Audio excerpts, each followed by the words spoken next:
Fala galera, meu nome é Roberto, você está no Tá em Choque e hoje a gente vai começar os nossos métodos de análise de circuitos elétricos, começando pelo método das correntes fictícias de malha. Só que antes da gente continuar, eu só peço um pouco de paciência para você que as aulas, essa e a próxima, elas vão ser um pouco mais longas mesmo, porque eu vou abordar mais a fundo o assunto, formas da gente passar essa matéria do papel para softwares e dessa forma conseguir calcular na calculadora ou em algum programa.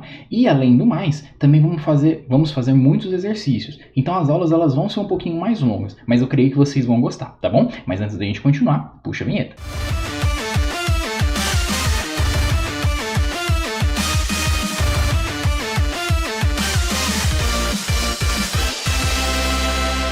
Bem, o método das correntes fictícias de malha, como você pode ver, o nome fictícias é porque essas correntes que nós definimos nos circuitos, elas não vão ser as nossas correntes reais. E por que elas não vão ser as nossas correntes reais? Porque a gente não está interessado nesse método em trabalhar com a corrente, e sim com a tensão sobre cada elemento. Então nós fazemos a utilização da lei de Kirchhoff das tensões de forma paulatina, ou seja, toda vez nós utilizamos sempre a lei de Kirchhoff das tensões para todo o nosso método. Qual que é a diferença de um método para aquela análise que a gente fez, como na última aula, no exercício final, que é analisando associação de resistores, de fontes, utilizando divisor de tensão e corrente, utilizando as leis de Kirchhoff, sem optar por um método? O problema é que em circuitos mais complexos fica difícil você fazer essa análise meio que de olho. Então a gente tem que utilizar esse método para que qualquer circuito seja possível de ser solucionado. Só que antes da gente começar, eu vou explicar algumas condições que a gente vai ter no momento.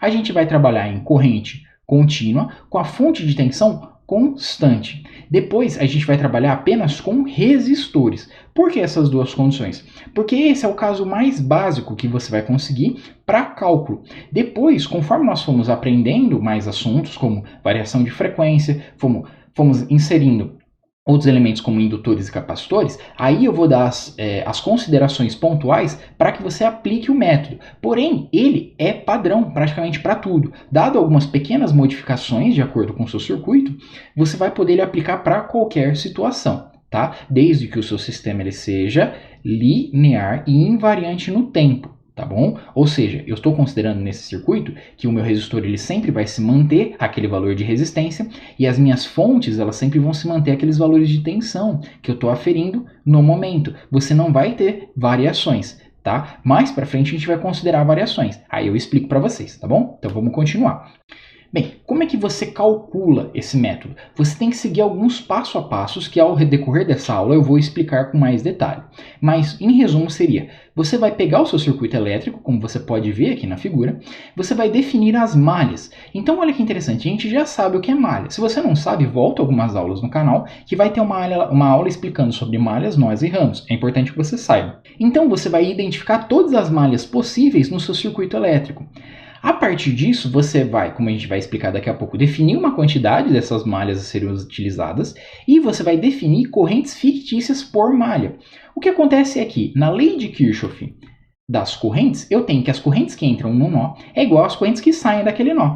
Porém, nesse caso, a gente não está interessado na corrente, a gente está interessado na tensão. Por isso que a gente usa malhas. Então, para que eu possa garantir que a queda de tensão sobre os meus elementos, eu suponho que uma corrente ela existe e passa apenas por aquela malha. Então, dessa forma, eu vou ter quedas de tensões sobre os meus elementos. Se eu tenho quedas de tensões sobre os elementos na malha, por onde circula essa corrente, que eu assumo que ela existe, mas ela é uma corrente fictícia, então eu posso aplicar a lei de Kirchhoff das tensões. Por quê? Porque eu vou somar as tensões, já que tem uma corrente passando por ali, vai ter queda de tensão. Tá? O que acontece é o seguinte, como eu estou definindo correntes que são fictícias, elas não necessariamente são correntes reais que estão ali no meu circuito, muito provavelmente elas podem vir a violar o quê? A lei de Kirchhoff das correntes. Ou seja, as correntes que entram num nó, elas não vão ser iguais às correntes que saem daquele nó numa análise inicial. Porque depois a gente vai ver o quê? Que sim, vai bater tanto a lei de Kirchhoff das tensões como a lei de Kirchhoff das correntes. Tá? Mas para efeitos práticos, a gente primeiro analisa só a lei de Kirchhoff das tensões,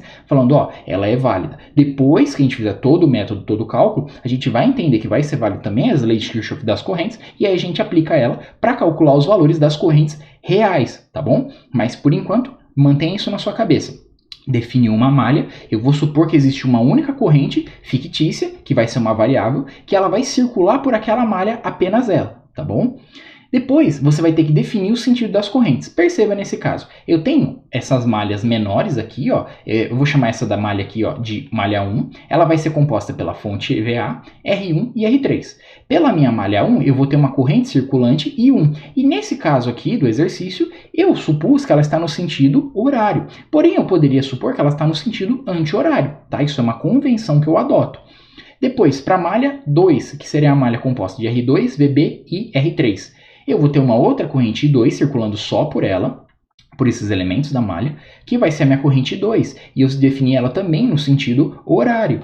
Mas por quê? Porque eu quis. A gente vai ver daqui a pouco, eu explico a melhor forma de você definir esses sentidos, mas poderia ser no sentido anti-horário também, tá bom? E não necessariamente porque uma está no sentido horário, a outra tem que estar no sentido horário também. Porém, para facilitar os nossos cálculos, a gente procura sempre adotar os mesmos sentidos. Eu vou explicar daqui a pouco por quê. Bem, após isso, você definiu as malhas, você definiu as correntes fictícias, a gente vai aplicar a lei de Kirchhoff das tensões, ou seja, para cada elemento você vai somar as tensões e igualar isso igual a zero. Depois, para cada elemento você vai fazer uma substituição de V, que é a queda de tensão sobre esse elemento, pelo valor dele ou expressão. E aí eu explico mais para frente como é que é feito isso. E por fim, você vai gerar a partir disso um sistema de equação, em que a quantidade de equações depende da quantidade de malhas e as incógnitas são as correntes fictícias de malha, tá bom? Mas aí tem algumas observações antes da gente continuar. A primeira observação é o seguinte, a gente tem que definir a menor quantidade de malhas possíveis. Eu acabei de falar, malhas é igual a quantidade de equações. Quanto maior a quantidade de equações, maior a dificuldade para resolver o circuito, seja na mão ou de forma computacional. Então, o que a gente vai definir para conseguir obter essa menor quantidade de malhas possíveis?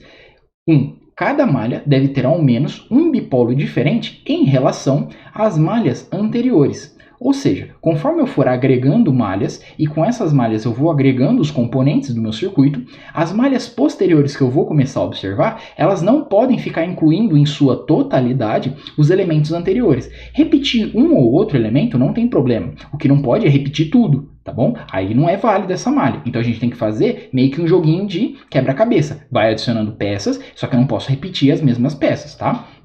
Depois, 2. Todos os elementos devem ser relacionados nas malhas, ao definir todas as malhas. Ou seja, eu não posso falar que o meu método está correto se ao final de todas as equações que eu gerar a partir das malhas, eu esqueci de adicionar algum bipolo, tá? Vai estar errado. Então é isso, você vai ter que definir a menor quantidade de malhas possíveis, só que abrangendo todos os elementos sem ficar repetindo eles, tá? E como é que vai ser isso, feito isso?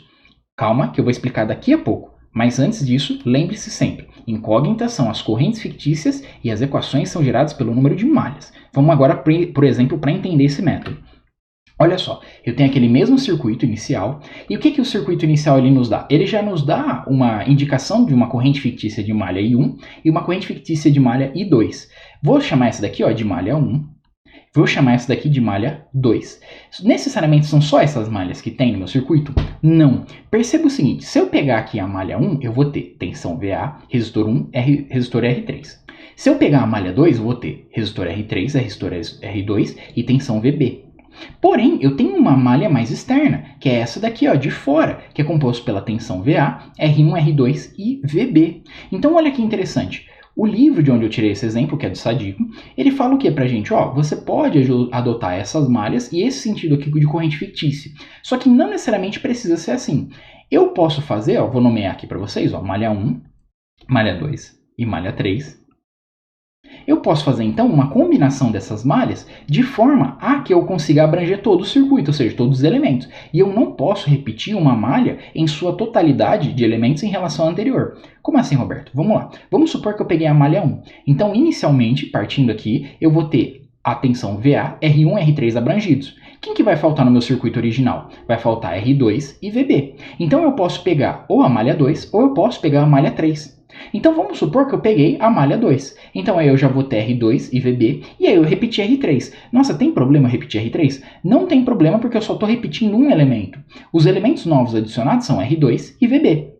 Legal. A partir disso, eu posso também adicionar a malha 3? Não, porque perceba, eu já vou ter VA, R1, R3, R2 e VB. A malha 3 ela é composta de VA, R1, R2 e VB. Ou seja, se eu já tenho a malha 1 e a malha 2, a malha 3 ela é uma cópia completa das outras malhas, porque eu vou estar abrangendo os mesmos elementos sem ter diferença de nenhum outro. Então eu não posso usar essa outra malha. Então, uma vez que eu defini a malha 1 e a malha 2 para compor o meu sistema de equações para o meu método das correntes fictícias de malha, então eu não posso adicionar essa outra malha, a malha 3. Por quê? Porque a malha 1 e a malha 2, elas são a menor quantidade de malhas que eu preciso para abranger todos os meus elementos do circuito de análise, certo?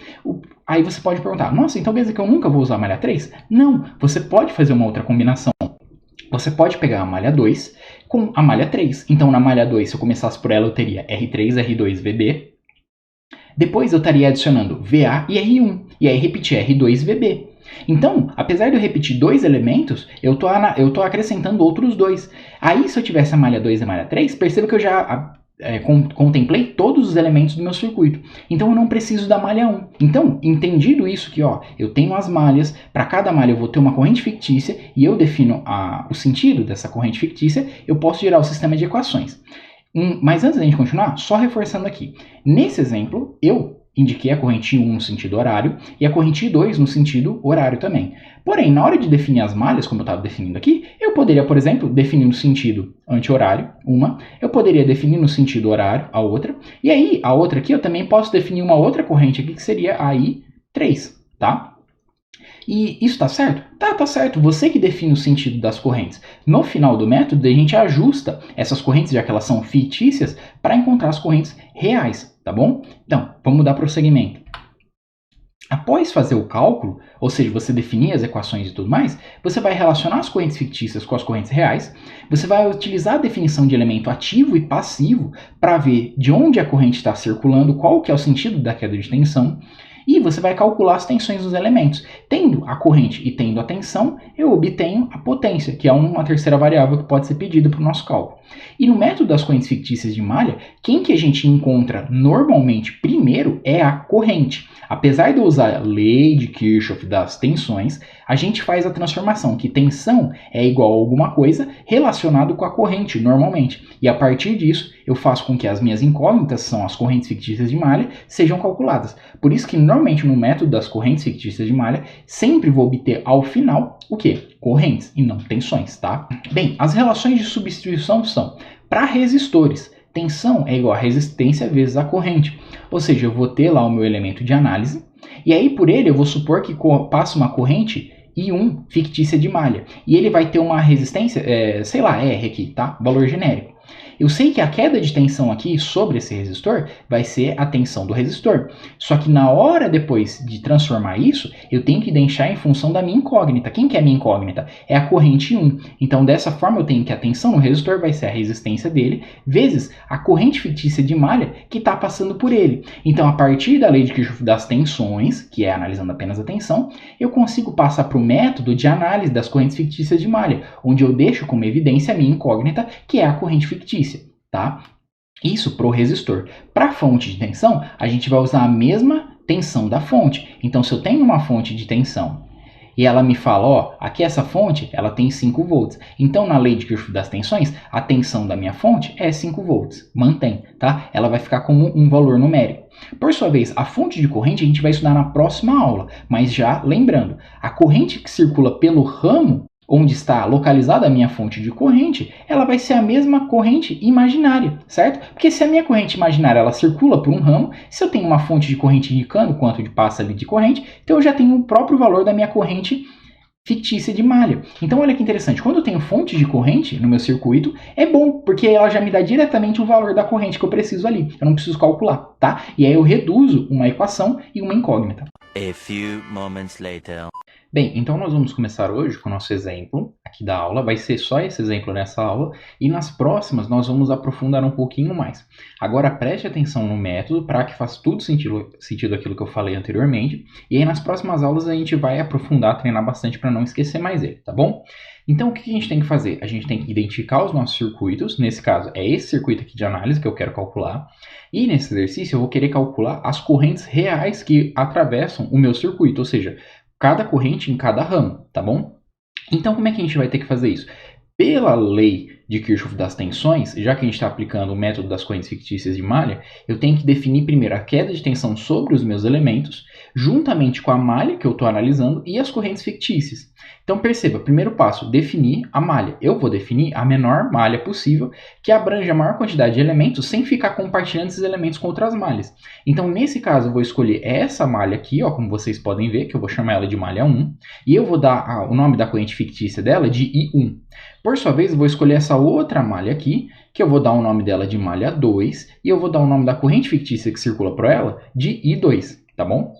Depois disso, o que eu tenho que perceber? Eu tenho que perceber que, baseado na minha definição de onde vai circular essa minha corrente fictícia de malha, eu tenho que admitir se o elemento ele é ativo ou passivo.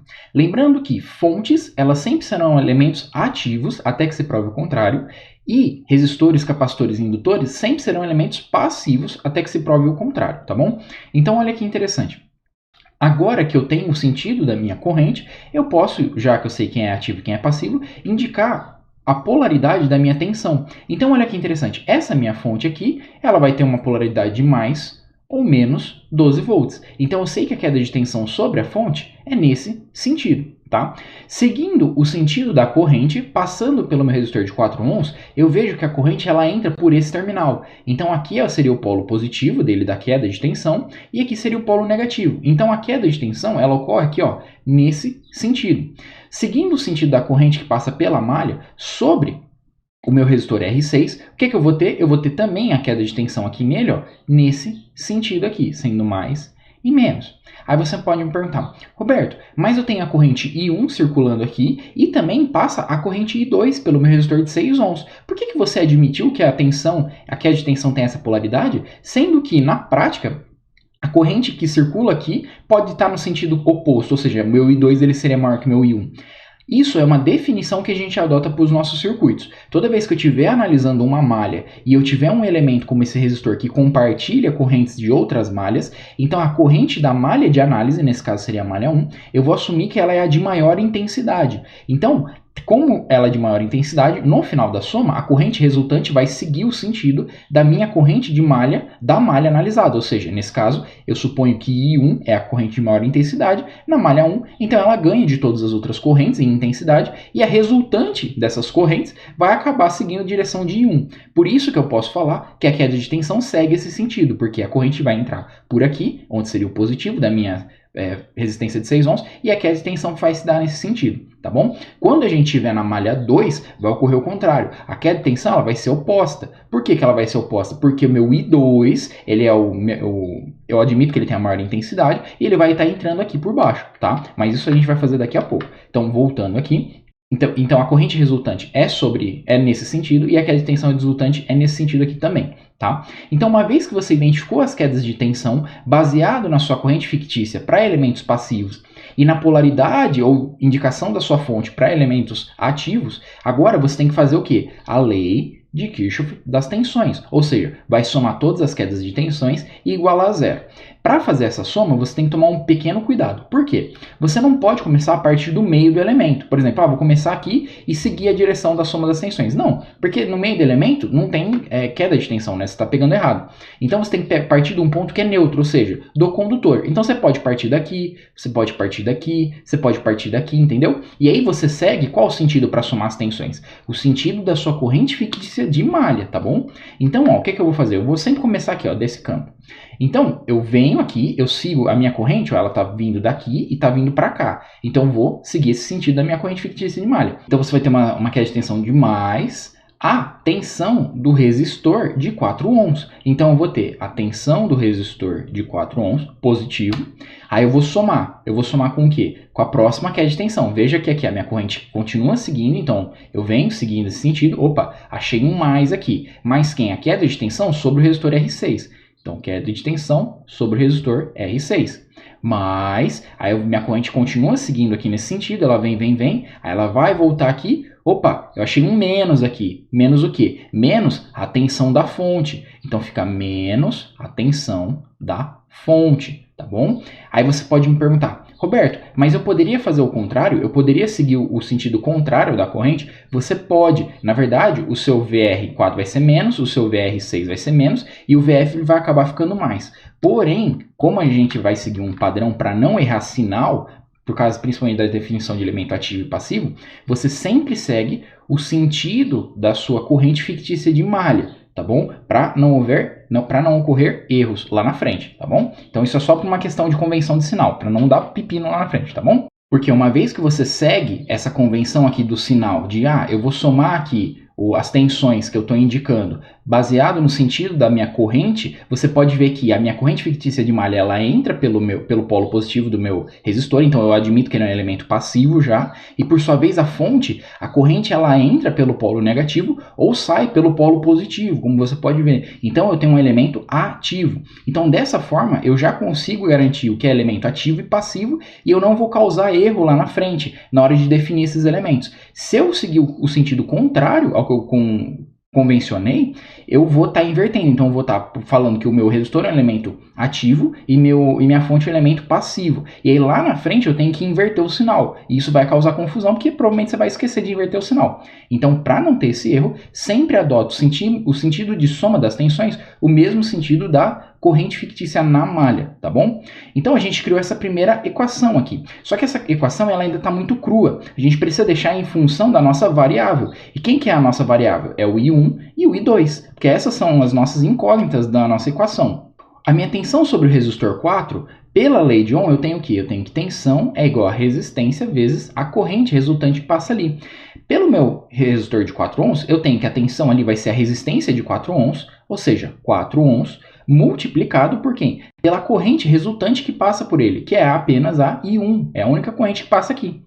I1, tá? Então, relacionando aqui, isso daqui seria a resistência, e isso daqui é a corrente que passa por ele. Você está fazendo a multiplicação, tá bom? Depois você vai somar, né, como a gente vai fazendo as somas, com a tensão sobre o resistor 6. Então, vai ser a resistência dele, 6 ohms, multiplicado pela corrente resultante. Só que quem que é a corrente resultante? É a I1 menos a I2. Por que I1 menos I2? Porque eu sei, ou seja, eu admito, na verdade, que a I1 ela tem intensidade maior do que a I2 pro caso da malha 1, quando a gente está analisando ela, que é esse momento. Então, eu vou fazer I1 menos I2. Então, ó, fazendo paralelo, isso daqui é a resistência do elemento multiplicado pela corrente resultante sobre aquele elemento, tá? E aí você vai somar com o quê? Com menos, né, da nossa formulação aqui inicial, menos a tensão da fonte, que é quanto? 12 volts. Percebe como é a fonte de tensão? Ela já dá a tensão diretamente para a gente, 12 volts. E tudo isso é igualado a zero. Olha que legal, agora eu já tenho a equação, porque eu vou ter incógnitas e eu vou ter constantes. E aí eu posso isolar, de um lado eu deixo só incógnita, do outro eu só deixo constantes. Então perceba, 4 e 1 nessa parte, 6 vezes I1 dá 6 e 1, 6 vezes I2, como tem um menos, vai ser menos 6 e 2, mais menos 12, igual a zero. Então, quem é incógnito eu deixo de um lado, quem é constante eu deixo do outro. Então, eu vou ter 4 e 1, mais 6 vezes I1, menos, aqui, ó, desse menos, 6 vezes I2, menos 12, igual a zero. Passando o 12 para o outro lado e somando o I1 aqui, eu vou ter então que 10 I1 menos 6 e 2 vai ser igual a 12. Prontinho, ó.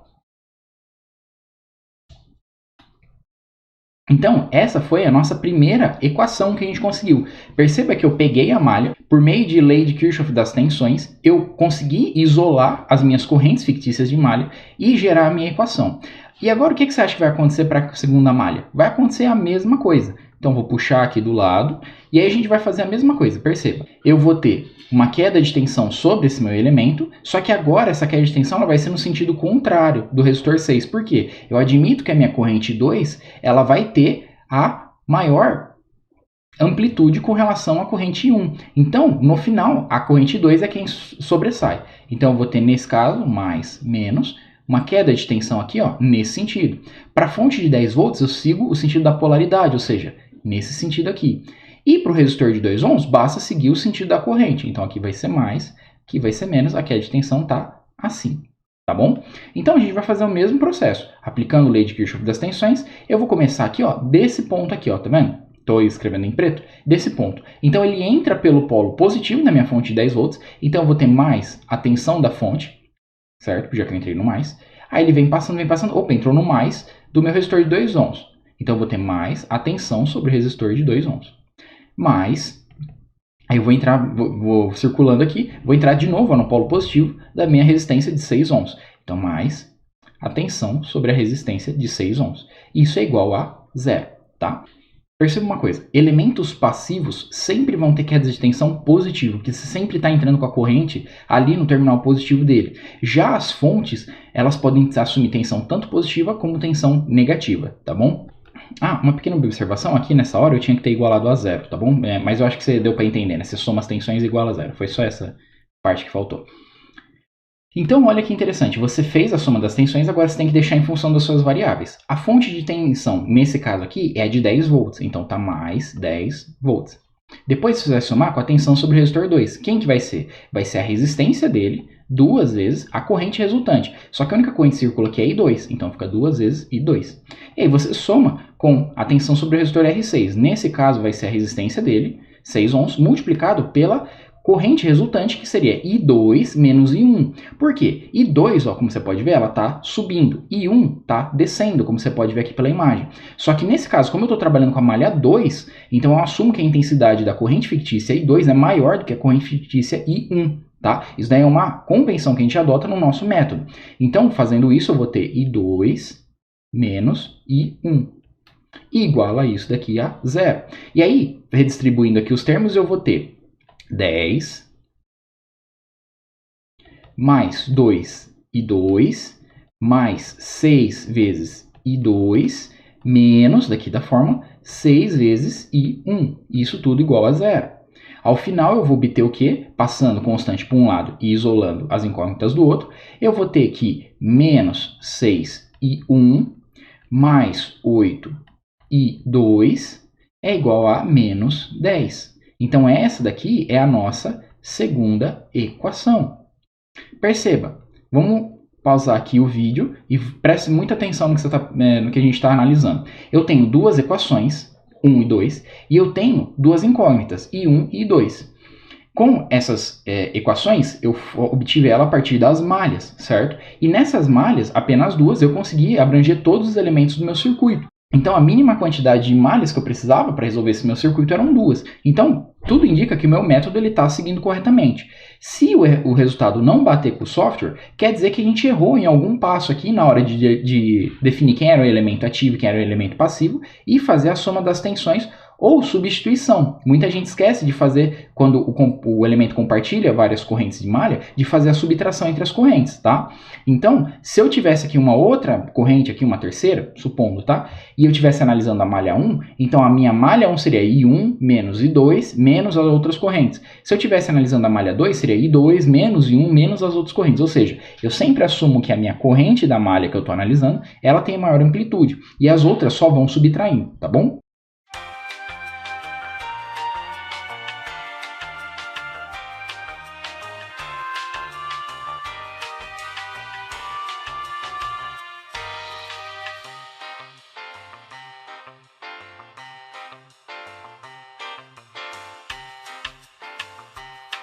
Isso aí a gente vai trabalhar mais para frente com outros exemplos. Então, dado essas equações, eu não preciso mais do circuito. Agora eu posso só trabalhar com as equações. Então, vou apagar a tela para mostrar para vocês como é que é feito a resolução disso. A few moments later. Então, ó, eu fiz o quê? Eu peguei aquelas equações que a gente gerou a 1 e a 2, a partir das nossas malhas 1 e 2, com as respectivas correntes de malha, I1 e I2. E aí eu apenas transportei elas aqui para o canto para a gente analisá-las com mais calma. Perceba que interessante. Esse sistema de equação aqui, eu posso transpor ele para uma forma matricial. Como assim, Roberto? Simples. Eu posso ter uma relação que tensão é igual a resistência vezes a corrente, certo? Então eu posso gerar uma matriz que vai relacionar a tensão com uma outra matriz que vai relacionar as resistências, com uma outra matriz que vai relacionar a corrente. Então olha que legal, se eu falar que cada uma desses termos aqui é uma matriz, então eu vou ter, a partir do meu sistema linear aqui de equações, eu vou ter o seguinte, eu vou ter uma matriz para tensão, sendo igual a uma matriz de resistências multiplicando uma matriz para as minhas correntes. Ah, qual que é a dimensão dessa matriz? É o que a gente vai ver agora. Perceba, quais tensões que eu tenho? Eu tenho de 12 e menos 10. Então, 12 menos 10. Então, essa matriz aqui, ela é uma matriz, duas linhas por uma coluna, ou seja, 2 por 1, tá? Depois vou ter uma outra matriz e ela tem que ser quadrada, porque é a matriz de resistências. E quantas resistências nós temos aqui? Perceba, eu tenho a corrente 1 e 2. E quem está multiplicando, pela nossa lógica aqui, vai ser a resistência. Ou uma resultante dessas resistências associadas. Então, olha só, eu vou ter o 10, eu vou ter o menos 6, eu vou ter o menos 6 aqui e eu vou ter o 8. Respectivo do quê? Respectivo aqui do nosso sistema de equação. Por sua vez, eu vou ter as correntes I1 e I2. Se você fizer a multiplicação matricial linha por coluna, você vai obter 10 I1 menos 6 I2, ou seja, essa parte aqui, igual a 12. E aqui embaixo, menos 6 I1 mais 8 I2, como você pode ver aqui, igual a menos 10. Então, olha que interessante, aqui eu vou ter uma matriz 2 por 2, e aqui essa matriz ela vai ser duas linhas por uma coluna, 2 por 1. Fazendo, então, a gente já constatou que é possível gerar o sistema linear de equação, então é possível fazer essa multiplicação aqui, e a minha matriz resultante vai ser 2 por 1, como você pode ver. E quem quer uma matriz resultante tem que a tensão, 2 por 1 também. Então, tanto matematicamente quanto analisando o problema físico, bate essa nossa situação de escrever em forma matricial. E por que a gente escreve na forma matricial? Perceba que é simples de você visualizar quem são os componentes. Esse 10 aqui, lembra que a gente na verdade não é um 10 de resistência, é o 4 mais o 6 ohms. Como assim o 4 mais o 6? Perceba que a minha corrente 1, que é quem eu estou multiplicando nesse caso para o 10, ela passa tanto no resistor de 4 ohms como no resistor de 6 ohms. Então, eu poderia, em vez de colocar 10, eu poderia fazer 4 mais 6 aqui. Ou seja, eu tenho uma contribuição de 4 ohms do meu resistor de 4 ohms, né? E eu tenho uma contribuição de 6 ohms do meu outro resistor de 6 ohms. Então, eu posso, de forma computacional, caso eu quisesse trocar aqui para 5 ohms, por exemplo, basta eu substituir em vez de 4 aqui, eu colocar 5 nessa parte da matriz. A mesma coisa vai ser para esse 8. Esse 8, ele era o quê? Esse 8, na verdade, ele era 2 mais 6. Então, eu posso substituir ele como 2 mais 6. Se eu alterasse aqui para 3, por exemplo, ohms, então, em vez de colocar 2 aqui, bastaria colocar 3 mais 6. Então, olha que interessante. Analisando dessa forma matricial, eu consigo analisar quem são os elementos do meu circuito que estão sendo manipulados ou referenciados e, a partir disso, relacionar de forma simples tensão com as minhas correntes. E, ao mesmo tempo, eu consigo evidenciar quem são as minhas incógnitas nas equações, que são I1 e I2, que são as correntes fictícias de malha. Então, ao final, eu vou ter três matrizes, a de tensão, a de resistência e a de corrente. Aí você me pergunta, nossa, Roberto, mas por que eu preciso colocar na forma matricial? Você não precisa colocar na forma matricial. Você pode trabalhar diretamente aqui com o sistema linear de equações. Então, o que você pode fazer? Pega esse sistema de equação, joga em algum software ou numa calculadora, que ele vai te dar os valores de I1 e I2. Só que olha que interessante, quando você passa na forma matricial, além de você saber a contribuição de cada elemento do seu circuito para a sua matriz, veja que as tensões elas estão referidas a quem? As fontes de tensão. Por sua vez, as resistências aqui elas estão referidas aos resistores. Então eu posso alterar um resistor aqui, que se eu alterar na minha matriz, eu não preciso refazer todo o método de análise. Basta alterar o valor aqui na minha matriz, então facilita. E além disso, o cálculo com as matrizes são mais fáceis de serem executados computacionalmente. Então olha só, se você joga num software, você tem que pegar esse sistema, transformar na forma matricial e aí calcular. No caso, eu já estou mostrando para vocês como é que é feito a parte do software de manipulação de sistemas lineares para matriz. Então, nesse caso, eu tenho a minha tensão e eu tenho a minha resistência. Eu quero achar a corrente. Só que como a corrente está multiplicando a minha resistência, não existe divisão de matrizes. Então você tem que fazer o quê? Multiplicar pela inversa. Então você faz a relação de matrizes. Dessa forma você vai ter que a sua tensão vezes multiplicado pela inversa da resistência vai ser igual a sua resistência, matriz de resistência vezes a inversa da resistência, multiplicado pela matriz das correntes. Isso daqui é igual a 1, ou seja, a matriz de identidade, que é a mesma coisa que eu multiplicar por 1 toda essa matriz de correntes. Então perceba que interessante, Como as minhas incógnitas são I1 e 2, se eu quiser fazer um cálculo computacional, eu não preciso ficar, ou não preciso fazer as coisas na mão com muita dificuldade, ou então fazer algoritmos complexos. Basta eu pegar essa matriz aqui de tensões, multiplicar pela inversa da minha matriz de resistência, que eu já tenho os valores, e isso vai me dar o resultado da minha matriz aqui, ó, de correntes, que é I1 e 2, ou seja, eu vou obter diretamente o valor de 1 e o valor de 2. Ou, se você quiser, você pode fazer na mão e utilizar uma calculadora para resolver o sistema. Mas trabalhar com matriz é mais vantajoso, principalmente porque essa matriz aqui é de resistências, mais à frente a gente vai adaptar elas para ser a matriz de impedâncias, e eu vou explicar isso mais para frente o porquê, e será muito utilizado em quadripolos, principalmente, tá bom? Então, já fica com essa ideia na cabeça, poxa, eu tenho a tensão, eu tenho a resistência e eu tenho a corrente aqui. Então, basta eu manipular essas matrizes aqui, dado ênfase nessa matriz aqui de resistência, que ela sempre vai relacionar quem? Tensão e corrente, para esse nosso método aqui, e aí eu posso calcular qualquer uma das grandezas. Se eu não tivesse a tensão nas fontes, mas fosse me dado aqui a corrente fictícia de malha, eu poderia calcular a tensão nas fontes e vice-versa, tá? Então você tem que se atentar a esses cálculos de matriz. Mas lembrando, eu só multipliquei pela inversa nesse caso da matriz de resistência, por quê? Como o meu membro, que eu quero descobrir que é as incógnitas, ele está multiplicando, ele não está igualando, então eu tenho que fazer um método para que eu elimine a multiplicação aqui e consiga deixar ele em evidência. Qual o método que é esse? Você multiplica ambos os lados da equação pela matriz inversa da que você quer eliminar. Então, nesse caso, seria a matriz de resistência. Então, eu multiplico a tensão pela matriz inversa da resistência e faço a multiplicação entre resistência vezes inversa da resistência, tá? E aí eu cancelo essas matrizes. Então, vamos ver se isso realmente funciona. Olha só, eu vou pegar e vou colocar aqui na tela para vocês os cálculos feitos tanto por matriz, como também os cálculos feitos na calculadora por sistemas lineares, olha só. Então olha que interessante, eu terminei aqui os cálculos, e aí se você pega e joga na calculadora esse sistema de equação, ou resolve na mão por método de substituição, regra de Cramer, não importa, tá? Você vai obter esses valores aqui para I1, lembrando que o primeiro termo aqui, ele é quem? Ele é I1, e o segundo termo aqui, ele é quem? Ele é I2. Então eu vou obter 9 sobre 11 avos, que é aproximadamente 0,818181, etc. Então colocando 3 casas decimal aqui, vai dar 0,818. Por sua vez, o I2 ele vai dar menos 7 sobre 11 avos, que é igual a menos 0,636. Então dessa forma, se você fizer a multiplicação da matriz, que é quem? A inversa da resistência, que vai dar esse valor aqui, se você fizer a inversa na calculadora, por exemplo, e aí você multiplica a tensão pela inversa, como eu mostrei aqui no cálculo, você vai obter os mesmos valores, tá? Então olha que interessante, você pode fazer das duas formas. Pode pegar o sistema e resolver na raça, ou você pode pegar, por meio de matriz, apenas calcular uma inversa e multiplicar aqui, tá? Às vezes essa inversa ela pode ser mais complicada, como a gente vai ver mais pra frente, mas no momento é mais simples de calcular por ela. Então você pode optar pelos dois métodos. Lembrando que a resistência, que essa matriz de resistências, ela reflete o quê? As resistências no seu circuito. Tá bom? E aí mais pra frente a gente vai ver como é que você relaciona tanto a capacitância, a indutância, essas coisas ao seu circuito também para complementar essa matriz aqui, tá bom? Bem, só que aí a gente ainda não acabou o exercício. Por quê? Ah, eu achei as correntes I1 e 2.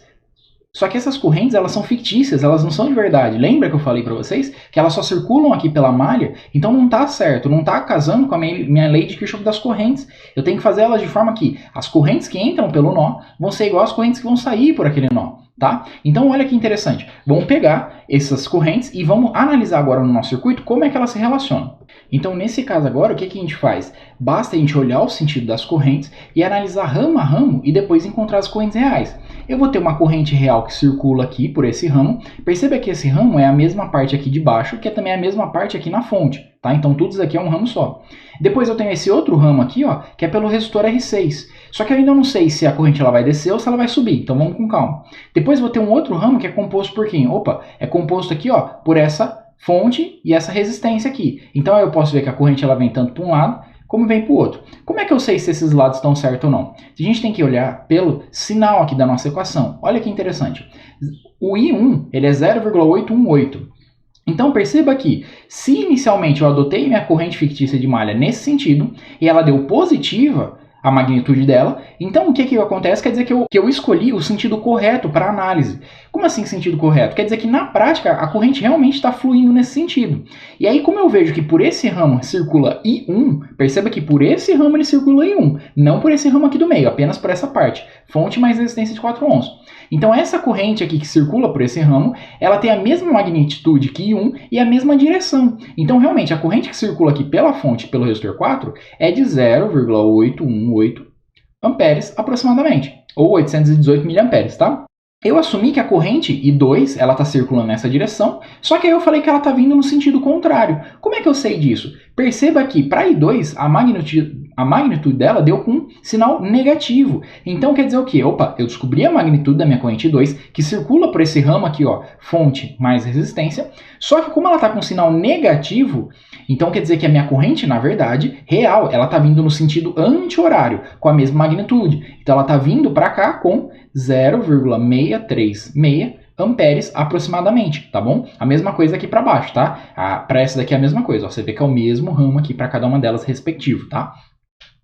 E agora, e para essa aqui do meio, como é que faz, Roberto? Perceba, lei de Kirchhoff das correntes. As correntes que entram no nó é igual a corrente que sai. Poxa, tá entrando corrente aqui, tá entrando corrente por aqui. Só tem um lugar para sair, por aqui por baixo. Então você sabe que vai sair aqui. E aí, como ela só tá saindo por aqui e as outras duas estão entrando, você sabe que essas duas correntes elas estão se somando. Então basta você somar as magnitudes dela. Então você vai ter 0,818 mais 0,636 amperes ali somado nas duas, que vai ser igual a aproximadamente 1,454 amperes, nesse sentido aqui, ó, descendo 1,454 amperes, tá? Então, pelo seu resistor de 6 ohms, o que você percebe? Opa, passa uma corrente aqui nesse sentido, e a partir disso você consegue calcular as quedas de tensões corretas nos seus elementos. Porque perceba, naquela hora a gente fez uma suposição das quedas de tensão, baseado em elemento ativo e passivo, mas pelas correntes fictícias, então pode ser que não seja verdade. Então olha que interessante. Para o meu resistor de 4 ohms, a corrente está entrando aqui, então a queda de tensão vai ser nesse sentido. Para a minha fonte, a corrente está saindo por aqui, então a queda de tensão vai ser nesse sentido, porque é um elemento ativo. Por sua vez, para o resistor de 6 ohms, como a corrente está entrando por aqui, queda de tensão vai ser nesse sentido. Fonte de tensão 10 volts, queda de tensão nesse sentido. Resistor de 2 ohms, opa, a corrente está saindo por aqui, ó, está entrando por aqui. Se a corrente está entrando aqui por baixo, queda de tensão está tendo aqui, ó, nesse sentido. Veja, a corrente está entrando, meu elemento ele é passivo. Então a queda de tensão vai ser nesse sentido aqui, tá? Então, ao final do exercício, a partir de correntes fictícias, que não necessariamente eram as reais, eu consegui definir quedas de tensões e os sentidos, eu consegui definir as correntes reais que circulam pelas malhas e os sentidos dela. A partir disso, eu posso calcular, por exemplo, qual que é a amplitude dessas quedas de tensão. Então, basta eu pegar a corrente daqui, que passa pelo elemento, multiplicar pela resistência respectiva, tá? Mesma coisa aqui. E para a fonte de tensão, poxa, eu só preciso da tensão que ela mesma fornece e da corrente que está circulando aqui por aquele ramo. Então, nessa fonte aqui de tensão de 12 volts, ela fornece para o meu circuito 0,818 amperes aproximadamente. E para a fonte de 10 volts, ela fornece, veja que está saindo dela a corrente, pelo polo positivo, 0,636 amperes aproximadamente, tá bom? Aí as correntes fictícias de malha, você pode apagar elas. Por quê? Porque elas só serviram para cálculo, elas não são as correntes reais. Quem são minhas correntes reais? São essas correntes que eu calculei aqui em azul e laranja para vocês, tá bom? Bem, agora vamos lá para o software para conferir ver se realmente bate isso. Então vamos lá. A few moments later. Então eu estou aqui no LT Spice, ele é um software gratuito, você pode baixar para utilizar ele. E ele serve para simulação de diversos circuitos elétricos, tá? Lineares ou não lineares, não importa, tá? E ele dá valores bem precisos, então eu uso ele bastante, principalmente na faculdade, para fazer aferir alguns circuitos, etc. Então, ó, fazer uma simulação aqui para vocês de transiente, dá 5 segundos para todo esse circuito operar. E aí, ó, aqui vai abrir uma tela que ela vai dar o tempo pela amplitude da grandeza que eu estou aferindo. Eu vou ampliar aqui um pouco para vocês, ó. Acontece, a fonte, presta atenção, quando eu passo aqui o ponteiro sobre a fonte, se você olhar aqui, você vai ver que o alicate amperímetro, que é uma simbologia de alicate amperímetro para indicar corrente, ela está apontando para baixo da minha fonte, ou seja, a corrente está entrando no polo positivo.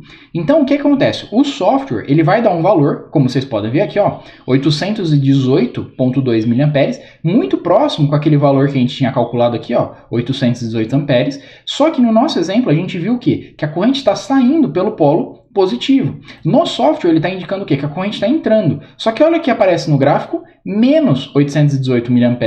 Isso significa o quê? significa que o software ele adotou a convenção não que errada, mas ele não adotou a melhor convenção. Seria melhor que ele indicasse o quê? Saindo a corrente. Só que como o software ele sempre adota esse sentido, opa, a corrente entrando no elemento, então se a gente olhar esse resultado negativo, a gente sabe o que é na prática? Que a corrente não está entrando pela minha fonte de 12 volts, ela está saindo pela fonte. Então a fonte está atuando como elemento ativo, ou seja, fornecendo energia para o meu circuito. Olha aqui, por exemplo, o resistor R1. Nesse caso, olha para onde está apontando a seta. Está apontando para a esquerda. Então quer dizer que a corrente está saindo do meu resistor. Vai dar também um valor negativo. De quanto? 818 mA. Está em azul aqui na imagem agora. Por quê? Porque eu sei aqui pela minha imagem que a corrente está vindo da esquerda para a direita, ou seja, está entrando no resistor. Então ele é um elemento passivo. E aqui, o que eu obtenho? Como eu estou falando que ele está sendo um elemento ativo, então a corrente que é aferida aqui tem que ser negativa, para indicar que o sentido da corrente real, na verdade, é o oposto, ele vai da esquerda para a direita. E o meu resistor, por sua vez, ele é um elemento passivo, então. Aí você pode me perguntar, nossa, mas é só isso que vai mudar o sinal? Sim, se você tiver calculado corretamente, a única coisa que vai mudar é o sentido da sua corrente, porque a amplitude ela tem que bater, porque senão você vai estar violando a lei de Kirchhoff, você vai ter errado alguma coisa aí no seu circuito, tá bom? Bem, a mesma coisa aqui para essa fonte. Você vê que agora está entrando no polo positivo o símbolozinho aqui da indicação da corrente por onde está entrando. Então vai dar negativo também. E aí você vê que dá quanto aqui, ó? Pouquinho maior que 640 mA. Quanto que a gente tinha aferido na prática? 636. Opa, falei errado. Um pouquinho menor que 640 mA. Então na prática a gente tinha aferido indo da direita para a esquerda, ou seja, saindo da fonte, 636 mA. Aqui o software está falando que, opa, tem um pouquinho menos de 640, então está aproximadamente 636 mA, só que negativo. Por quê? Eu estou indicando que para a fonte V2 de 10 volts está entrando corrente nela, só que não, na verdade está saindo, como a gente acabou de aferir aqui, tá? Pelo resistor, perceba, ó, aqui está indicando o quê? Que a corrente está entrando nele de cima para baixo. E o que a gente viu na imagem? Realmente a corrente estava entrando de cima para baixo. Então, medindo aqui a corrente, eu vou obter aqui um valor positivo, ou seja, está certo sentido. E qual que é a amplitude? Mais ou menos 1,4 amperes. Quanto que a gente tinha aferido aqui? 1,4 mais ou menos. Então, olha que interessante, está batendo os nossos cálculos. Vamos medir agora a tensão. Aí a tensão, eu vou pegar aqui, nesse nó, tá bom? Tomando como referência o nó base aqui, a parte de baixo. Esse seria o meu referencial, ou seja, 0 volts. Isso daí a gente vai estudar melhor na próxima aula, mas só para mostrar para vocês, bate aqui 12 volts da minha fonte. Por sua vez, se eu quiser aferir a tensão aqui nesse outro ponto, ela vai ser diferente dos 10 volts. Aí você vai me perguntar, nossa, mas por que diferente dos 10 volts, Roberto? Deu 8,7 mais ou menos aqui. Porque o meu nó de referência aqui, eu assumo que é o menor potencial, é aqui. Então eu estou fazendo a tensão desse ponto para esse ponto aqui, tá? E não necessariamente a tensão da minha fonte V2. Então dessa forma eu vou estar aferindo a tensão sobre o meu resistor, tá? Então se a gente fizer os cálculos, e aí você pega aqui essa resistência de 6 ohms e multiplica por 1,454, você obtém aproximadamente 8,7 volts de queda de tensão sobre esse resistor, que é o que está aferindo aqui o software, 8,7 volts. E aí, como é que eu sei que realmente a tensão ela é positiva e não negativa? Primeiro, a corrente está entrando aqui, nesse meu elemento, então ele vai ser um elemento passivo, já está certo a convenção do software. Como esse daqui é o nó de referência, ele vai ser o menor potencial, então eu estou pegando o maior potencial para o menor. Queda de tensão vai ser no sentido aqui da seta apontando para o maior potencial. Então tá certo, tá que nem a nossa figura aqui, setinha apontando nesse sentido, corrente entrando por aqui. Então olha só, a gente fez a análise do circuito e bateu com a nossa análise de software. Então você sempre pode fazer isso quando você estiver estudando. Pô, eu não sei se está certo ou não. Faz a análise aqui na mão mesmo, faz todos os cálculos, e aí depois você vem para o software e afere ver se está certo ou não, tá bom? Bem, na próxima aula a gente continua com mais exercícios. Para entender bem esse assunto, vou inserir fontes de corrente na próxima aula e fontes dependentes para a gente ver como é que realiza esses cálculos. E eu espero que vocês tenham entendido o método. É um pouco mais longa essa aula, mas ela é de extrema importância para todo o resto do curso de elétrica, tá bom? Então, qualquer dúvida você deixa no comentário, segue nossa página no Facebook e acesse o nosso blog para sempre estar recebendo novidades. Muito obrigado, até a próxima aula.